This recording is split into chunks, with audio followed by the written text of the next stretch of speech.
ისინი იდიოტები არიან, რომელთაც ვერ გაიგეს, რომ მათი დრო დასრულდა. ამ სიტყვებით ეხმაურება ბიძინა ივანიშვილი საქართველოში მიმდინარე პოლიტიკურ პროცესებს ფრანგულ Le Monde-თან ინტერვიუში.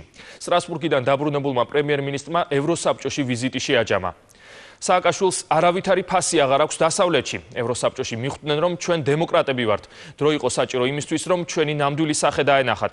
ჩვენი გუნდი არის სუფთა და გულწრფელი, კარადაში დამალული ჩონჩხების გარეშე. შეხედულება შეიცვალა შეერთებულ შტატებშიც და ევროპაშიც. საქართველოში ჩვენი პოპულარობა სულ უფრო იზრდება. ნაციონალები კი ისევ ყვირიან. მათ იციან, როგორ გაავრცელონ სიცრუე. ისინი იდიოტები არიან, რომელთაც ვერ გაიგეს, რომ მათი დრო დასრულდა. ამიტომ ან უნდა გაჩუმდნენ, ან ბოდიში მოიხადონ იმ ქმედებებისთვის, რომელსაც 9 წლის განმავლობაში ჩადიოდნენ, აცხადებს ივანიშვილი. ჟურნალისტის კითხვაზე, რის გამო აქვს წინა ხელისუფლებას ბოდიში მოსახდელი, პრემიერ-მინისტრი პასუხობს. მათ ავტორიტარული ხელისუფლება ჩამოაყალიბეს, მათ იძალადეს ყველა ოჯახზე. ჩვენ 300,000 პირობითი მსჯავრდებული გვყავდა, ვინაიდან ციხეებში ადგილი აღარ იყო და ეს მაშინ, როდესაც ჩვენი მოსახლეობა მხოლოდ 3 მილიონს შეადგენს. სააკაშვილი ბიუჯეტს როგორც საკუთარ საფულეს ისე ექცეოდა. ამ სათაურით გამოაქვეყნა ფრანგულმა გამოცემამ ინტერვიუ ბიძინა ივანიშვილთან.